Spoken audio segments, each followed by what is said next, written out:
Vous voulez acheter un iPhone, c'est un peu l'idée du jour. Vous vous dites, ok, moi je veux renouveler mon smartphone, je veux soit passer d'Android sur iOS, soit de changer mon smartphone d'iOS sur iOS, je veux donc un nouvel iPhone. Seulement, il y a beaucoup d'iPhone existants, alors autant sur le site d'Apple, il y a un vrai tri qui a été fait, vous avez les modèles de cette année, il y a quelques modèles un peu anciens, le 10R et le 8, mais sinon, globalement, si vous allez regarder ailleurs, sur d'autres sites marchands, eh bien, vous allez trouver beaucoup d'iPhone à différents prix. C'est très compliqué de pouvoir faire son choix si on ne sait pas réellement, si on n'a pas vraiment fait le travail pour se dire derrière quel iPhone choisir, qu'est-ce que ce modèle-là va m'apporter celui-là, pourquoi je devrais acheter ce modèle et de quelle manière je vais l'acheter.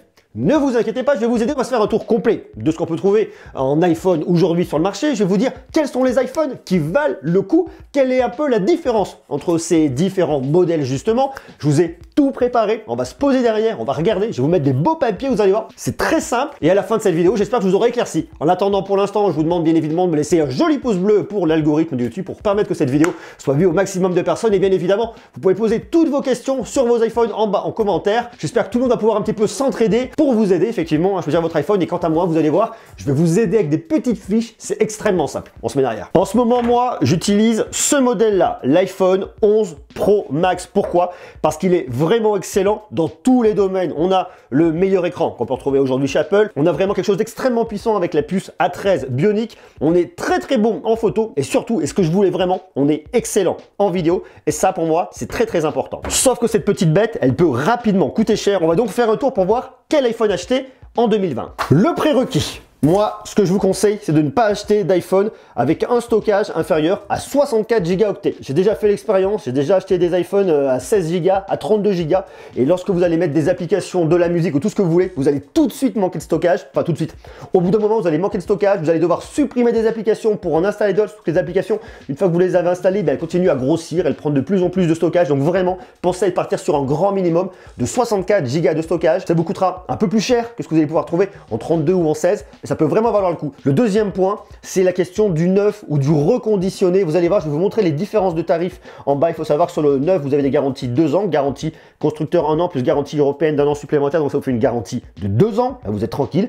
Et sur le reconditionné, vous avez une garantie généralement à vérifier, mais généralement une garantie de 1 an. Bien évidemment, si ça vous intéresse, je vous ai marqué en bas les liens en bas dans la description. On va donc débuter par les iPhones les plus récents, les iPhones de l'année dernière, en tout cas les iPhones qui sont toujours actuels, c'est les iPhones de 2019. iPhone 11, iPhone 11 Pro, iPhone 11 Pro Max. L'11 Pro Max, c'est celui-là. Les grosses différences tout de suite pour être extrêmement clair, tous ces iPhones-là tournent avec la puce A13 Bionic qui est la dernière puce de Apple qui marche très bien. Donc dans tous les cas, vous aurez ce qu'il y a de mieux en termes de performance. Maintenant, vous allez avoir une différence en termes d'écran. Ici, vous avez un 6,1 pouces. C'est un écran LCD qui est extrêmement bien calibré, mais on est sur du LCD. Tandis que là, vous avez un écran de 5,8 pouces, de 6,5 pouces. Et dans les deux cas, ce sont des écrans AMOLED. Noir infini, meilleure qualité. Dites-vous bien que l'écran LCD chez Apple marche merveilleusement bien. On aura une moins bonne résolution ici. On aura une résolution de 1792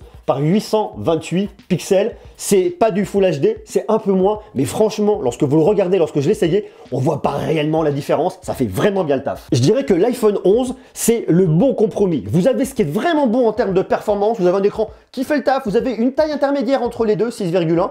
On est vraiment bien. Vous irez moins loin en termes de photos et en termes de vidéos que ce que vous allez pouvoir avoir avec les modèles Pro, Pro et Pro Max. Mais c'est vraiment un excellent smartphone. C'est un très bon iPhone. Si vous voulez aller dessus, vous pouvez y aller sans aucun problème. Maintenant, je dirais qu'avec les iPhone 11 Pro et 11 Pro Max, vous allez avoir une meilleure qualité d'affichage et vous irez plus loin en termes de photos. Donc pour les utilisateurs les plus exigeants, le modèle Pro et Pro Max, ça va être vraiment la taille de l'écran qui va venir changer. Mais attention, l'encombrement est vraiment énorme avec le modèle de 6,5 pouces. Ça dépasse des poches, mais par contre, vous aurez ce qui se fait de mieux. Maintenant, il faut voir les tarifs. Sur l'iPhone 11, vous êtes à 809 €. Je parle bien évidemment ici d'un modèle en 64 Go de stockage.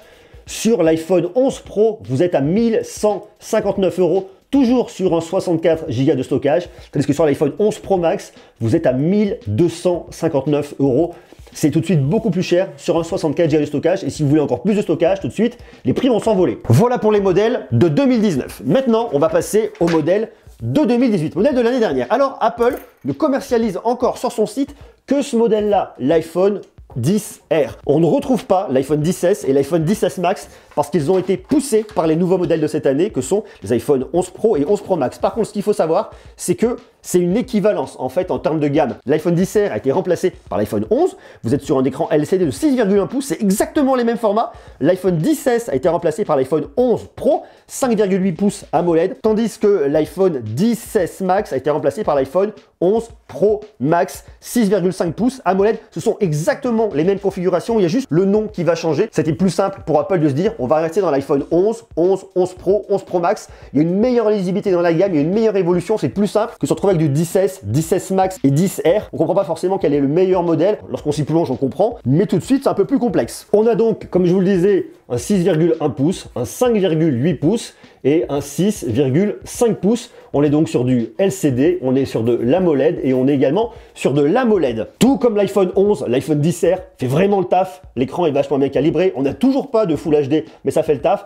Ici, on a pareil, ce qui se faisait de mieux en 2018 en termes de photos et de vidéos. Par contre, là-dessus, on est sur la puce A12 Bionic qui fait aussi très bien le taf. Il y a bien évidemment une différence entre la puce A13 Bionic et la puce A12 Bionic, mais sur un usage un peu standard et quotidien, vous verrez pas forcément la différence. Vous prenez pas la tête là-dessus. Pour moi, la différence, elle va vraiment se faire en termes de portefeuille. Parce qu'on a exactement le même design entre les modèles de 2018 et les modèles de 2019. On aura plus de performance en 2019, mais le modèle de 2018 reste quand même très actuel. Toujours pareil sur des versions 64 Go, on se retrouve sur l'iPhone 10R, on commence là à 709 €. L'iPhone 10S, on est à 1159. Bêtise de ma part, l'iPhone 10R, on est à 849 €.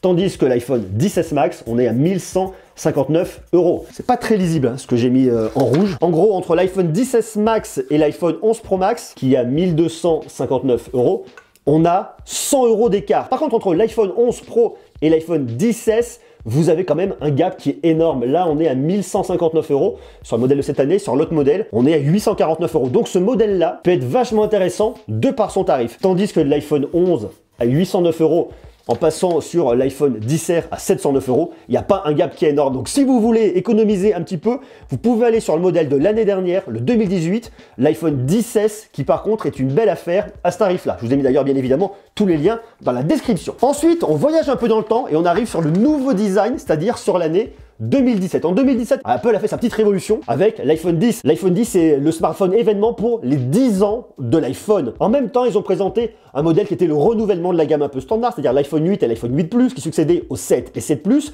Il y a eu le gros modèle, le plus intéressant, c'est effectivement l'iPhone 10, qui a eu le plus de succès cette année-là. Alors cet iPhone 10, on peut plus le trouver en neuf. Enfin, en tout cas, moi, j'ai pas réussi à le trouver en neuf.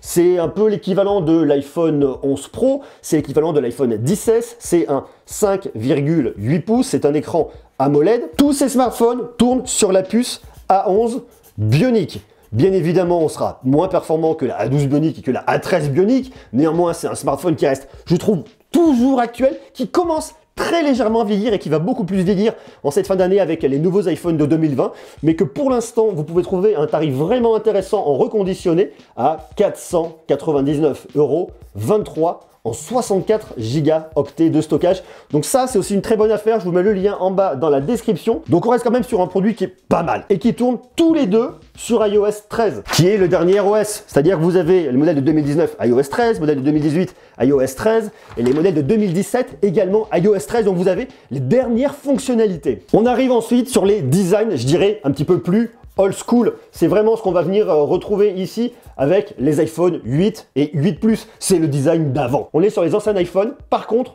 on a là-dessus également la puce A11 Bionic qui marche, qui fait le taf. Vous aurez donc exactement les mêmes performances entre les iPhone 8 et l'iPhone 10. Ces iPhone 8 ne sont pas du tout complètement désuets. Par contre, attention aux tailles. Ici, vous avez un écran de 4,7 pouces. Vous avez un écran de 5,5 pouces. Et ici, vous êtes sur du LCD. Ici, il n'y a pas d'écran AMOLED. On va pas avoir la meilleure expérience d'affichage. On va pas avoir la meilleure expérience en termes de design. C'est pas la meilleure expérience globale. Ici, on n'a pas de Face ID. Ici, c'est Touch ID. Face ID, vous l'avez à partir de l'iPhone 10. Néanmoins, si vous voulez un iPhone que vous n'allez pas payer trop cher, ça c'est pas mal parce qu'en tarif neuf, vous êtes à 539 €, toujours en 64 Go de stockage sur l'iPhone 8, tandis que sur l'iPhone 8 Plus, vous êtes à 659 €, bien évidemment, toujours en 64 Go de stockage. Ça, ce sont les tarifs neufs. Et si vous voulez les tarifs en reconditionné, vous pouvez trouver l'iPhone 8 à 350 €, toujours en 64 Go de stockage, et aux alentours de 380 €. Ça veut dire que vous avez exactement les mêmes performances que l'iPhone 10. Vous avez des smartphones qui marchent en termes de performance, qui sont pas mauvais. Le design est très ancien.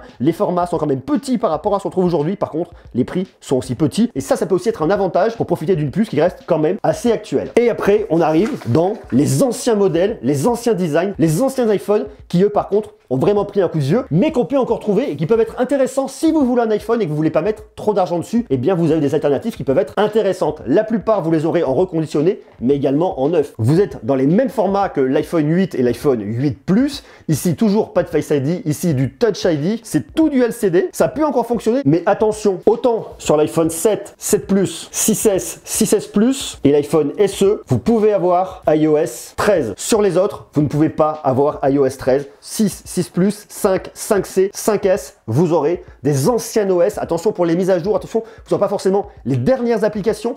Ce sont des smartphones qui ne seront pas les plus performants, qui peuvent venir ramer, arriver un moment. Vous n'aurez pas ce qui se fait de mieux en termes de photos. L'iPhone 7, 7 Plus en photo, ça fait à peu près le taf. Tout le reste, c'est vraiment pas terrible. C'est vraiment pour avoir un iPhone, c'est vraiment pour avoir les applications iPhone, c'est vraiment pour avoir l'écosystème Apple. Mais dites-vous bien qu'à partir de l'iPhone 6S, 6, 5 et SE, les photos, c'est pas GG. Vous n'allez pas avoir le meilleur rendu, vous n'allez pas avoir la meilleure qualité, mais par contre, vous aurez un iPhone. Donc ça peut aussi être cool. Vous allez donc pouvoir trouver cet iPhone 7 à 379 € neuf, à 499 € pour l'iPhone 7 Plus en neuf, et vous allez pouvoir retrouver l'iPhone 7 en reconditionné à 299 €. C'est-à-dire que vous avez un iPhone qui est pas mauvais, qui n'est pas le dernier, qui n'est pas le plus performant, avec iOS 13 à 299 € avec une garantie de 1 an. Donc ça peut être quand même pas mal. Si vous allez par contre venir fouiner ensuite, là on est sur le reconditionné, donc on est dans la colonne de droite sur l'iPhone 6S, 239 €. Moi, je l'ai eu l'iPhone 6S. On peut pas dire qu'il est mauvais, mais il a quand même pris un sacré coup de vieux. Le 6S Plus aux alentours des 299 €. L'iPhone 6, vous allez pouvoir le trouver à 169 € en reconditionné. J'ai rien trouvé pour l'iPhone 6 Plus. L'iPhone 5, vous allez pouvoir le trouver à 62 €. C'est vraiment pas cher. Là, par contre, je crois qu'on est sur du 16 Go de stockage. L'iPhone 5S à 92 €. Et l'iPhone 5C, pareil, à 62 €. Là, c'est vraiment pour se dire, j'ai un iPhone, ça vous permet de le toucher pas très cher. C'est vraiment pour avoir l'écosystème iOS, mais là-dessus, vous n'allez pas avoir la meilleure expérience. Tandis que l'iPhone SE, qui est le tout petit format, eh bien, vous pouvez le trouver, pareil, à 62 € en reconditionné. Attention, parce qu'il se pourrait qu'en 2020 sorte l'iPhone, regardez comme j'écris bien, SE2. Je vous invite bien évidemment, si vous voulez cet iPhone SE, à attendre quelques mois, je dirais le premier semestre 2020. Il se pourrait qu'il arrive mois de mars, mois avril. S'il n'arrive pas à ce moment-là, peut-être attendre la conférence des développeurs au mois de juin, on verra, mais je ne suis pas sûr s'il n'arrive pas à ce moment-là qu'il arrive après, parce qu'au deuxième semestre 2020, vous allez retrouver les nouveaux iPhones, que seront les iPhone 11S ou les iPhone 12. Bon, vous voyez dans les faits, c'est pas extrêmement compliqué. Pour avoir une vision un peu globale et un peu claire, si vous voulez ce qui se fait de mieux, si vous avez les moyens, vous allez sur les iPhones de 2019. Très bon produit. C'est une fois de plus une question d'argent. Si vous voulez vraiment ce qui se fait de mieux, le dernier modèle, et que vous voulez pas mettre trop d'argent, vous allez sur l'iPhone 11, 809 €. Ça marche, c'est vraiment une très bonne affaire. Sinon, 11 Pro et 11 Pro Max, surtout une question de format, une question de taille. Sur les iPhones de 2018, je pense que la vraie bonne affaire, elle se situe au niveau de l'iPhone 16, attention, c'est un 5,8 pouces, c'est pas mal, mais c'est pas ce qu'il y a de plus grand en termes d'affichage, en termes de multimédia. Je dirais que pour aller sur les iPhones de 2018, ce qui sera vraiment le facteur décision, ça va être l'argent. Si vous arrivez à le trouver à des tarifs très intéressants, c'est là-dessus qu'il faut aller, parce qu'on garde sensiblement les mêmes caractéristiques qu'on peut trouver sur les iPhones de 2019. À quelques points de détail près, bien évidemment, ça dépend des usages. Une fois de plus, je vous ai mis tous les liens en bas dans la description. Tandis que l'iPhone 10 de 2017 commence un peu à vieillir, on garde le même design, on a Face ID, on a un écran qui est cool, on a un smartphone qui est suffisamment performant. Et si vous voulez le design des iPhones dernière génération avec Face ID, le tarif de 499,23 € en reconditionné, ça vaut franchement le coup et c'est une vraie bonne affaire. Je dirais qu'après les autres iPhones sont pas mal, mais on est dans un autre design. C'est quand on veut rentrer dans l'écosystème Apple ou quand on veut être dans l'écosystème Apple mais qu'on veut pas dépenser beaucoup d'argent à ce moment-là, le reconditionné est vraiment une très bonne option. Jusqu'à l'iPhone 7, ça fait encore le taf, l'iPhone 8 de préférence, et tous les autres modèles, ça va vraiment être pour avoir un produit iOS, mais ne vous attendez pas à avoir ce qu'il y a de mieux en termes de performance, à avoir ce qu'il y a de mieux en termes de photos, clairement ça le fait pas. Moi j'ai eu un iPhone 6S, s'il faut regarder la qualité des photos de l'iPhone 6S de l'époque par rapport à ce qu'on peut avoir aujourd'hui sur n'importe quel smartphone Android beaucoup moins cher, eh bien vous allez voir que la différence va être quand même énorme. Si vous voulez un bon photophone et que vous voulez pas mettre forcément beaucoup d'argent, ça peut être intéressant de switcher vers Android, parce que si vous allez trouver un iPhone 6S à 239 €, 299 € à tarif équivalent sur Android avec des smartphones plus actuels, eh bien vous allez avoir des choses qui seront beaucoup mieux et de meilleure qualité. Ça, c'est une autre question. Dites-moi si ça vous intéresse qu'on en parle, que je vous fasse un peu une vue d'ensemble des smartphones sur Android pour 2020 par rapport à l'offre actuelle. Les iPhones du deuxième semestre 2020 n'ont pas été présentés puisque je tourne cette vidéo au mois de février 2020. Mais voilà une offre complète, un panorama complet pour vous aider un petit peu à comprendre quel iPhone acheter en 2020. J'espère que ça vous aura aidé. Si c'est le cas, je vous invite à me le marquer bien évidemment en commentaire. Vos questions, suggestions, interrogations, beaucoup d'amour, des pouces et surtout abonnez-vous quand on parlera de tech de plus en plus. Il y a plein de choses à dire, des voyages, de l'amour, de l'actu, des guides et compagnie. Sur ce, je vous embrasse, je vous fais des gros bisous et je vous donne rendez-vous dès demain pour continuer à parler de tech avec plein de sujets très intéressants. Abonne-toi à la chaîne de mon papa, sinon gare à toi.